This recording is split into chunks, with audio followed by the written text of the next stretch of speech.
This is Michael Popak, Legal AF. Another MAGA lawyer, election denier, Trump supporter, is in trouble with the criminal court system and has put her bar license in jeopardy. Now I'm talking about Stephanie Lampert, a close colleague of Sidney Powell. She has now been barred, disqualified, and sanctioned by a federal judge in the District of Columbia in the defamation case brought by Dominion Voting Systems against Overstock.com guy Patrick Byrne. Lampert was, until today, Lampert was Byrne's lawyer, but no longer, because the judge called her out and said, all you've been doing is taking confidential documents from this case and leaking them to other MAGA right-wing outlets, including podcasts, including the internet, including the dark web. In other words, she's just a funnel. She's not really representing Patrick Byrne in the case. Stephanie Lampert took the access that she had only because she was representing a party,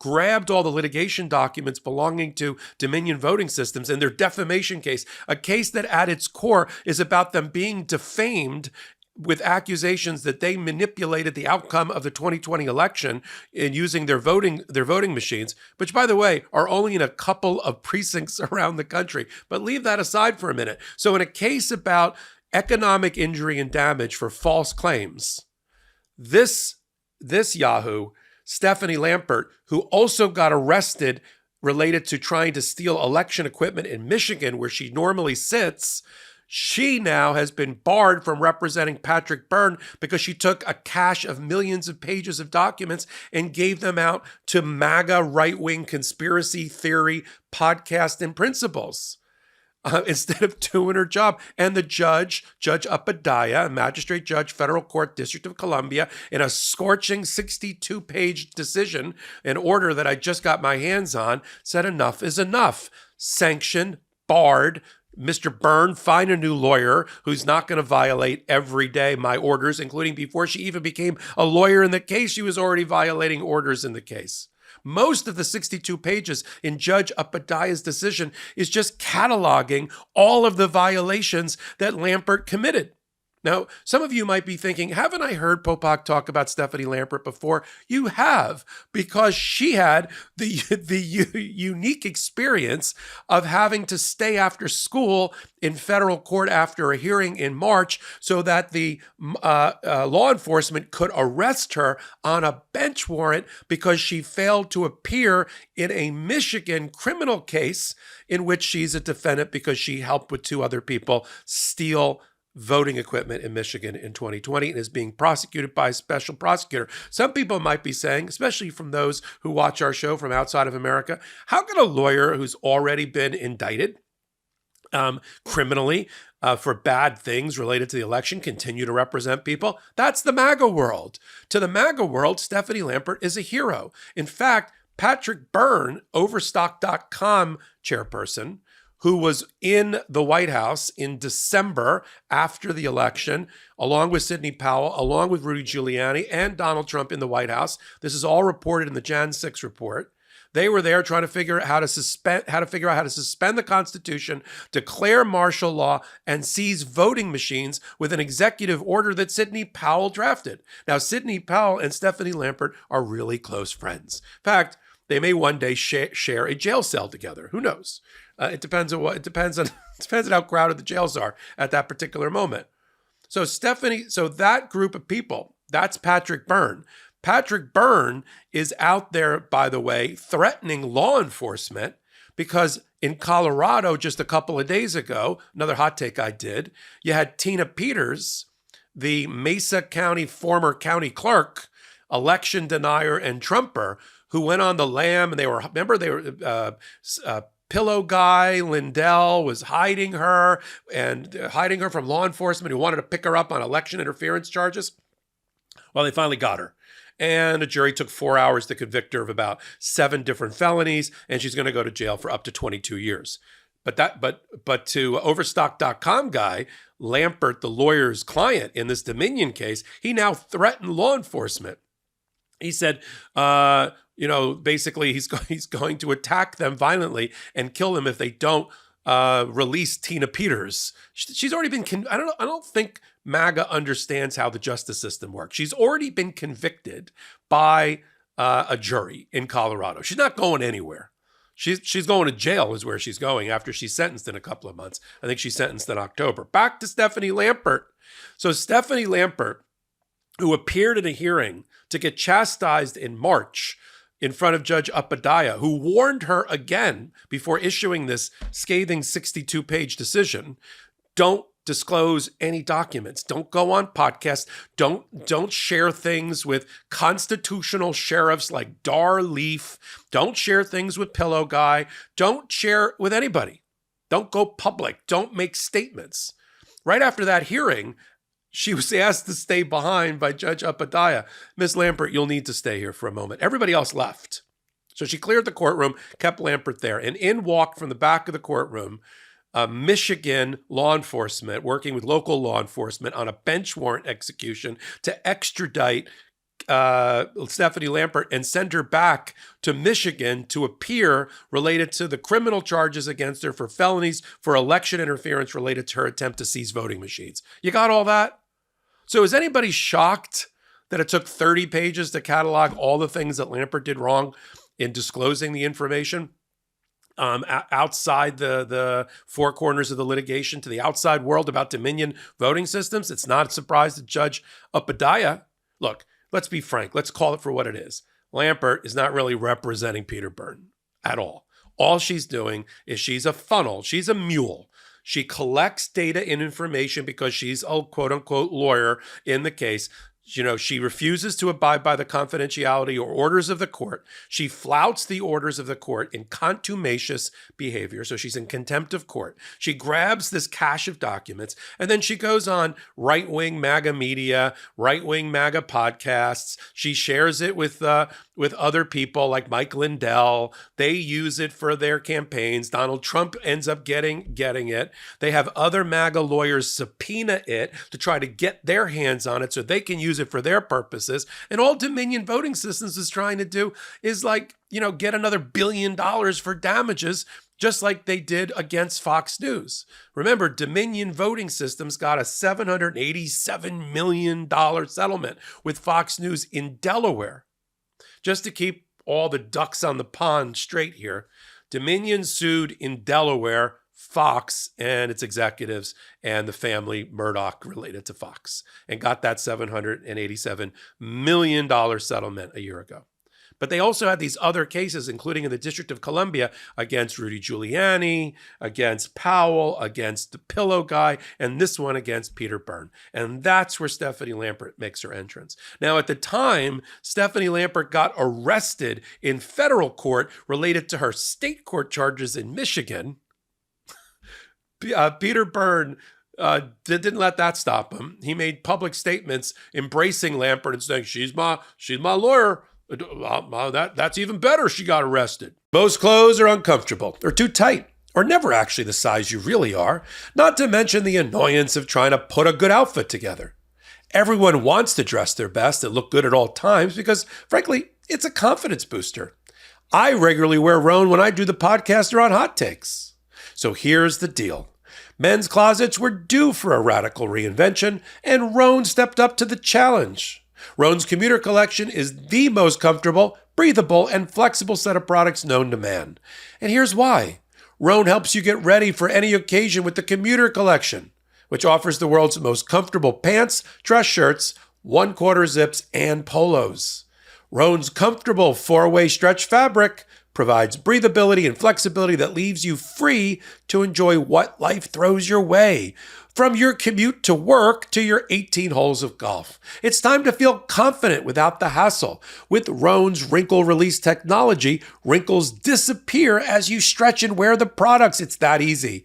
With Gold Fusion anti-odor technology, you'll be smelling fresh and clean all day long. And on top of that, Rhone is 100% machine washable, so you can ditch the dry cleaner altogether.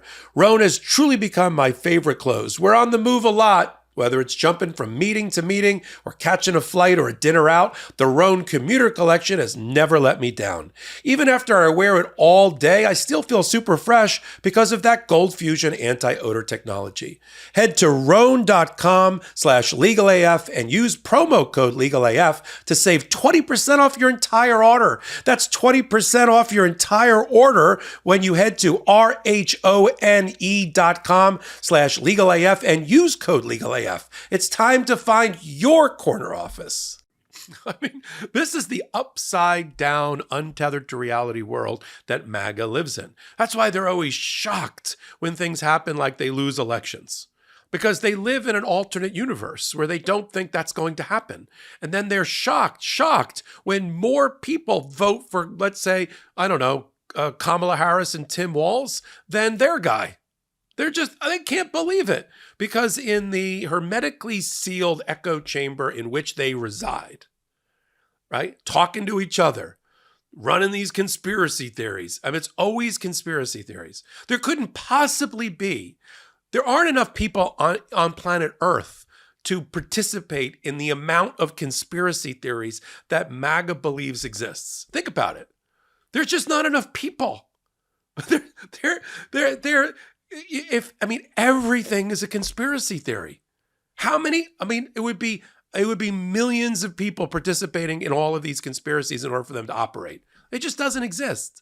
But because they're in this wormhole of their own making, and then when reality bites them in the backside and says, let's just make a prediction here. Kamala Harris, Tim Walz by 6 million more or 8 million more popular votes, and certainly 30, 40, 50 more electoral votes come November. They're shocked. Stephanie Lampert, sitting in whatever jail she's going to end up sitting in without her bar license, Michigan and or DC, is going to be shocked. Lindell, Powell, Patrick Byrne, they're all going to be, I can't believe it. It must have been fraud, which completely is disrespectful to the American people, to the electorate, to our voting system, to the integrity of our voting system. It's just ridiculous. Let me read to you from a couple of things. I'll leave the hot take on this that I thought were interesting. Here's what the judge said about Lampert in her order. She said on page 2, before even her first appearance in this case in March of 2024, it's only been a few months, Byrne's new counsel, Stephanie Lampert, began openly violating orders, including by disseminating protected discovery material. Due to Lampert's actions, thousands of documents, the Dominion litigation documents, which all parties, including Byrne himself, had agreed to keep confidential, have now been shared widely in the public domain. The remedy Dominion seeks, on bottom of page 2, Lampert's disqualification from serving as Byrne's counsel is extraordinary and rarely granted outside of cases involving conflict of interest. However, the record clearly shows that Lampert deliberately violated multiple court rules and orders and continues to do so despite having had ample warnings of the consequences and assuring the court that she would comply, including in March when she was picked up on the other charges in Michigan. Lampert's repeated misconduct raises the serious concern that she became involved in this litigation for the sheer purpose of gaining access to and publicly sharing Dominion's protected discovery. That's the phony lawyer trick. That's the Trojan horse that I talked about earlier.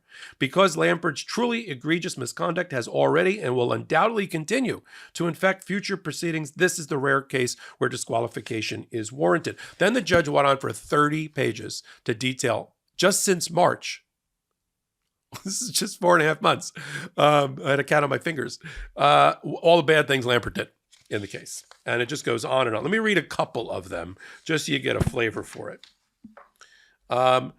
She goes on, she feeds the documents that she illegally obtained, improperly obtained and disclosed to something called the Election Integrity Force. And they post on March 11, 2024. This is like right when she comes into the case. She already grabs and dumps, rips and dumps. And they write, and the parties didn't know she had done it until it was posted on the internet in a tweet, in a social media tweet.